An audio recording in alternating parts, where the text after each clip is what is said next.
Let's take a look at what a little bit more money gets you when moving up from a budget class ham HT. In this case, it's the Retevis HA2. There have been a bunch of budget class ham HTs released in 2025. As we sit here early in 2026, I thought it might be fun to take a look at a new release from Retevis that falls just above the budget class price point for ham HTs. Coming in right about $100, depending upon where you look, the Retevis HA2 brings with it a number of features not usually found in budget class HTs, including radio cloning, weather alerts, channel zones, and GPS and APRS capabilities. When you put all that in a rugged IP67 protected case, you've got a pretty nice radio. As we get started, if you find this video helpful, please give it a big thumbs up and subscribe to the Gadget Talk channel if you haven't already. There are join and thanks buttons below the video too. I also need to let you know that Retevis provided this HA2 for the review. I try not to offer many opinions in my reviews, but those I do are my own. Oh, and by the way, Retevis has provided an 11% discount code that I'll have in the description below. Depending on when you see the video, it may still be active. Let's take a look at what you'll find in the HA2 package. So here's the box that the Retevis A-Lens HA2 comes in. It's a sturdy box. It's kind of that heavy pressed cardboard. So it's pretty nice, and everything came through the shipping process without any trouble. Let's take a quick look at what we'll find inside. First, in terms of charging, it comes with a desk cradle that will fit the HA2. It is a USB-C powered on the back, and so it comes with a USB-C cable with a C on one side and an A on the other, and then a little wall wart to plug it into a 120-volt outlet in your home. Otherwise, a power bank or your computer will also give this enough power to charge your radio. So that's charging. From a security standpoint, it comes with a belt clip. The screws for the belt clip are in the back of the radio, and then, of course, it comes with a wrist lanyard if you like to have the radio hanging on your wrist for a little extra security as you move around. Before we look at the radio itself, let's take a quick look at the user manual. So it's the HA2, and it is pretty typical. The font, as with all these, is kind of small, but it's pretty comprehensive. It describes what you need to know. It has menu lists. It has feature lists. This list is for the diagrams over here. Image here of the keypad and what some of those things do. What it doesn't have is an image of the keypad with letters. So it may be one of those things that you want to take a picture of your phone if you've got an older flip phone, or go online and find a picture of one of the old texting telephones that have letters on the keys, not as this radio does have shortcuts on the keys, so that if you want to use the texting feature of APRS with the radio, so you won't have to mess around too much with trying to figure out what key represents what letter. So that's the owner's manual. It's pretty good, pretty comprehensive. The radio also comes with a programming cable, and this has got the Motorola style programming cable. It's the same one that the HA1UV uses, and it goes into the side of the radio where normally a K1 connector would be attached. Since this has a high level of waterproof protection, I think it's IP67, it doesn't have holes in the side of the radio to let water in. So it uses this flat style programming cable pressed up against the contacts on the outside of the radio. Of course, it comes with an antenna. The antenna is a dual band antenna, and the thing to note about this antenna, unlike many of the other brands coming out of China, this one has the plug or the male side in the antenna, and so some of those third-party antennas you have for some of the other brands will likely not work. So if you're planning on ordering, one of those ribbon-style tactical antennas, make sure that you get a male antenna, because the connection on the radio is the socket or the female side. Now let's jump into the power off tour. So let's take a look at the radio itself. And I have an A-Lens HA1UV here, and I'm going to put that here. And you're going to notice that There's very, very little difference between the two radios. They're the same style, the size. They have the on-off and channel buttons here. The antenna's on the same side. A couple of the minor differences that I noticed is that the up and down buttons on the HA1UV are black, where the HA2 are orange. And then the Alens brand is one bar down in that speaker grill versus at the very top for the HA1UV. But other than that, it's going to fit the same. So the radio itself here has got the speaker grill up here. There's a little dot for the microphone right up there. It's got a screen about 1.77 inches, as I recall. The menu button up, down, exit, and then the keypad down here. And as I mentioned when we were talking about the user's manual, this display has shortcuts into the menu system as opposed to the letters for texting. So that'll be something that you'll need to keep in mind.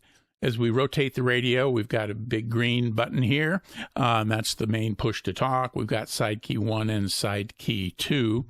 On the back, there are the screws for the belt clip, and then the battery makes up the back side, and you can see it's got a USB-C connection here with a little LED indicator for the charge. On this side, we've got a screw that covers the programming and external accessories connections here. It screws down tight again because of the high water protection that this radio enjoys. On the top of the radio, you see I've got a little label on it because it is so similar to the HA1UV, but we've got volume here, channel here, the top key, which you can program to a number of various things. And then here's the SMA female on this side. So you can see this is the socket side on the antenna, and then the little LED indicator for receive and transmit. Here there's a little loop for that lanyard that I showed you. So that's a quick tour of the radio itself. Before we jump into the Power On tour, let's take a minute and point out a couple of features I find particularly helpful and things you should look for during the Power On tour. First, the HA2 is an upgrade to the Retevis HA1UV. At about half the price, the HA1UV is still a very nice radio, but the HA2's upgraded features certainly make it worth a look for those of you in the market for a new radio. Next, the frequency band coverage is what you'd expect from a dual-band ham radio. Besides the good coverage in both the VHF and UHF bands, you can access NOAA weather channels, NOAA weather alerts, FM broadcast, and the air band. The HA2 also has a radio cloning feature that makes transferring the radio settings to another HA2 beyond the single channel copy feature found on many budget class radios. This allows you to configure two radios the same without the need of the app or a CPS. The HA2 also has some expanded Bluetooth capabilities. You can connect it to a Retevis app and program the radio using your phone without the need of a programming cable and PC. It will also connect to Bluetooth earphones. Unfortunately, it won't connect to apps like APRS Droid via the TNC feature in the radio. Speaking of GPS and APRS, the radio can share GPS data with other HA2s. You'll use the GNSS menu to turn that function on and select how to trigger the transmission. In terms of APRS, the HA2 does basic APRS beaconing, including smart beaconing. I'm not a big APRS guy, but I set my station ID, selected the frequency on which to transmit, and added a short comment in the comment field. That beacon showed up on APRS.FI a few seconds later. And as I played around with this function, it seemed like the GNSS push-to-talk setting had to be on too. Here's a picture of the APRS FI screen with my beacon info. Last, two quick things. First, the HA2 allows you to set weather alerts, not just monitor the weather channels. If it detects a weather alert subaudible tone, it will switch to the NOAA weather channels. And last for this short list of features, the radio has channel zones, including one called a quick zone. Look for that in the upcoming Power On tour. Retevis hit the target when implementing zones. Unlike other radios that set zones in 100-channel increments, the HA2 allows you to add channels into a master channel list and then assign the channels to the zones as you please. That means that over time, you can add channels whenever and simply assign them to the zone that makes sense for you. For me, that's a huge advantage. Watch out for these things in this Power On tour. So let's turn the radio on for our Power On tour. Notice I've imported a picture using the CPS, and then I've got some programming done so that we have something to look at. So in this case, I've got one of the air bands programmed into a channel. It's channel 35. And then I've got the second band here with, again, in the all channel mode here on channel 1, which is the VHF call. And so we're going to be able to use our menu by pressing the menu, and they're labeled up here as well in the screen. And so we've got a radio menu. A second press will go into that. We can set the display, band settings, backlight. I've got it set to be on all the time while we're recording here, locks and so forth, all the things you're used to when setting your radio. The exit will back you out of that. Down here, we can go down one and go into zones. And in this case, you can see that I've established a couple of zones. I've got what they call their quick zone, and I've just got 4 or 5 in there that are my favorite channels here in the Phoenix area. All of my VHF repeaters are in local. All of my UHF repeaters are in local UHF. And then I also have a set of repeaters that I use when I go from here into the Texas area. So I labeled that zone as Texas Travel. That allows me to quickly manage the channels, and you can make these anything that you want. In the channel menu, it's pretty cool in that it allows you to see the various channels that you have. You've got one key frequency pairing. There's a signaling channel that has to do with DTMF signaling, which this radio will do. Much of that is more commercially related, I think. The emergency allows you to set some various emergency variables. The FM radio gives you local or whatever FM stations you want. And the radio store, a whole bunch of them, over 20 of them. I gave up at 10, and so I know there's a bunch of them in there.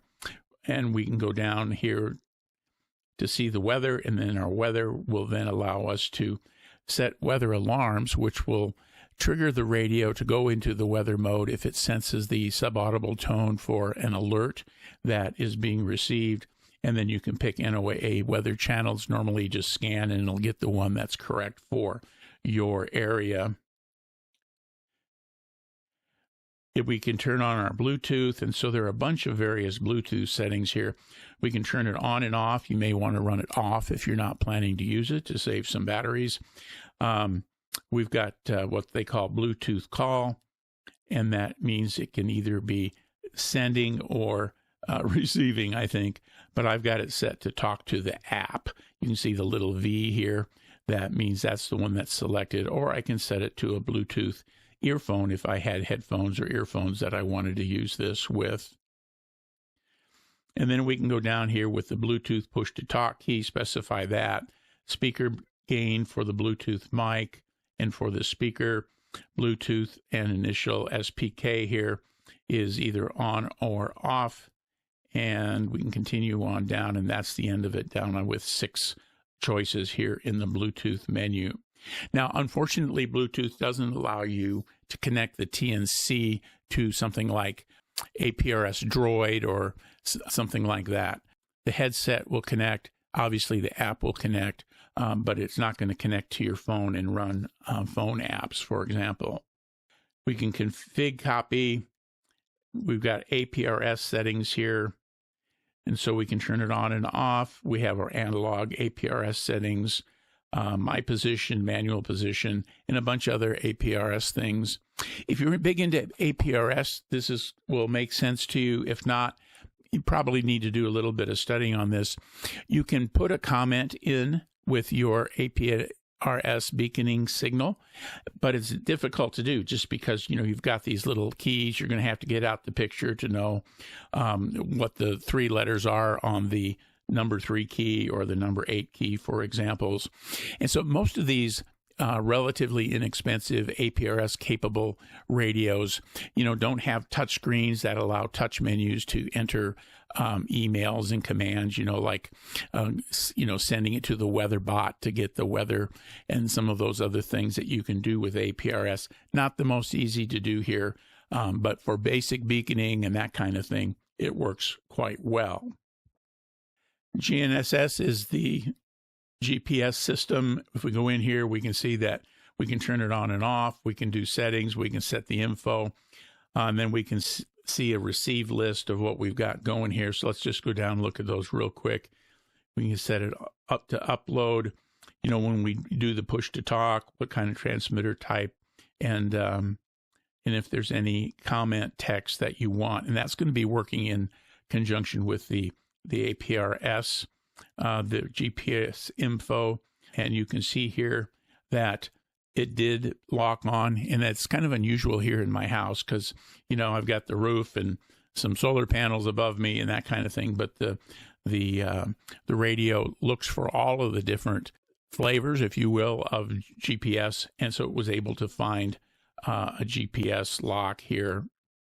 And then the receive list is just what the log is, and if I wanted to clear the log. If I go down one more, it'll show a compass to give you an idea of what's going on, and you have to calibrate the compass as these instructions are showing. And then if you want to download the app, you can just go to your app store and look for the Retevis app. But if you like using QR codes, you can pick that, and then you can put your phone camera against the QR code here, and it'll go there directly. And I think that's the end of it. Yep, we're back to the top. So that's the menu system here. Now, the menu system works the way most of these do. If we go into radio, if we wanted to set power save, we select it. And then in this case, we've got the mode is 1 to 4, and the delay is 10. So if I wanted 1 to 4, I could select that and go up to, let's say, the backlight. You can set the brightness here with this, and then the hour. So if we set brightness, select, and so forth. So some of these are a little bit different than what you're used to seeing in terms of manipulating the controls, but they work basically the same. Select via the menu, make a choice, and then confirm via the menu. Now, I mentioned that you have programmability in the side keys, and so let's look and see what I've done with the side keys on this one. So I'm going to go to the upper side key, and I'm going to press it once, and you may have noticed that the power changed. It went to low, medium, and high. A long press on that top side key brings me into my FM stations, and I can go up by channels, and I can go up by kind of VFO if I want to. And so you can see the light came on. I've got the volume down, and so it's receiving there. And then the lower side key, check on this corner, and you can see it says Z4, and it's channel 1. And so that Z4 are my air channels. Z3 is channels. That is my Texas travel channel. Zone 2 is my UHF call, and then these are UHF channels here in the Phoenix area. Another short press is Zone 1, which is the UHF, and then QZ is my quick zone, and that is just, like I said, 4 or 5 channels that I have there, so I can move through those quickly just as I'm out and about in my local area. A long press on that key is the same, except it changes the direction with which you go through the zones. So those are how I have my side keys programmed here. You can see across the top, I've got the GPS locked on. I've got Bluetooth on and some of the other icons across the top. And then here with VHF call, one of the things that's interesting about this radio, it pops up a screen that'll be green when you're receiving and it will be red when you're transmitting, and it'll tell you what you're transmitting. So let me just press this very briefly. And so node CTCSS, and I'm transmitting there on the UHF or on the VHF call channel. So that's that. Now here I mentioned these are shortcuts. And so for example, if I wanted to go to transmitter power, from here I could do a long press on 2. And then it takes me to that menu item in the menu system so I can make my changes. Now, as we look at the power thing coming up, you're going to see that there are 4 power settings, but here there's only 3. So to get to that 4th power setting, that'll take you up to 10 watts. You long press on the hashtag, and it'll open up what's called their ultra high power. And so there's low, medium, and high in the normal settings, and then with a long press on the hashtag, you can move to ultra high. I think that's pretty cool in that most of the time we as amateurs want to use the lowest power necessary to accomplish what it is we want to do. Low, medium, high is going to be fine for the most cases, but in those cases where you do need additional power, you can key up that ultra high. And then to get out of that, we just press the exit and it'll take us back to our display. And the same works for these other things, so setting the step, setting a CTCS or DCS code, all these other things work the same way. So that's our power on tour of the APRS HA2. Here are a couple of clips showing power output and signal purity. So let's take a look at the power output of the HA2 here on my little 878 power meter here. It's going into a dummy load, and I'm going to start out with the VHF call frequency there in the 2 meter range. So here is 2 meters on the ultra high power setting. And it's about, it looks to be about 8.8, 8.7. So that's not too bad. Let's change our power setting here. On high, it's right at 5 watts, 4.9. Medium, it's about 2.8, 2.9. And on low,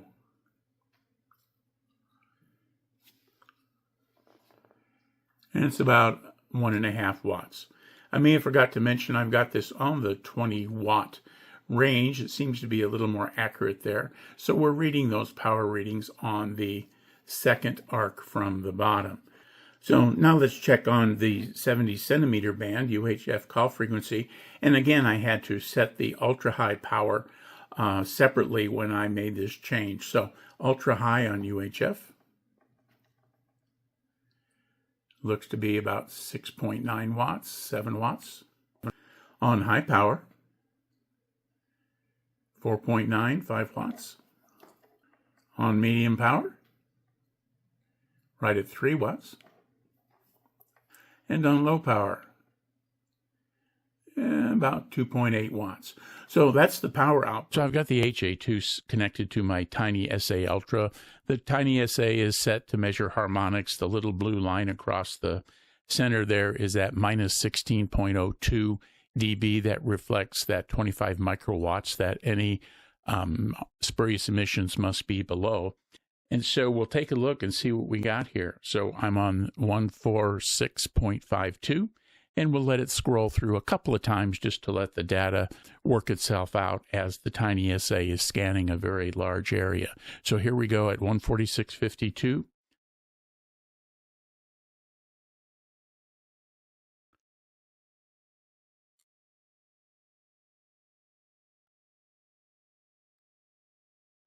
So you can see that primary is at about 25 dBm. The 2 harmonics that showed, labeled 3 and 5, are both 50 dB below, and they're both below that 16.02 line. So on 2 meters, this radio is clean. Okay, so what do you think? Be sure to leave a comment below. For me, I was impressed. I like the styling and the expanded feature set this radio has in addition to those in the lower price range budget class.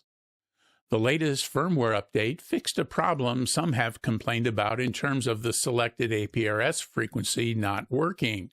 It does now. In my test, I had non-APRS frequencies in both displays, and the 144.39 frequency transmitted the APRS data when I pressed the push-to-talk. Some other reviewers have complained that the radio doesn't do APRS messaging. They're right. They also compare it to a radio that costs over $400. Will that capability come later? Who knows? But in terms of basic APRS position reporting functionality, the HA2 does the job. As I mentioned before, I like both the Retevis app and CPS for programming. Other Retevis radios are on Chirp, so it won't surprise me when this one shows up too. Thanks for sticking with me. I really appreciate it. Don't forget to like, comment, share, and subscribe to the Gadget Talk channel. Join me over here for a video I think you'll like.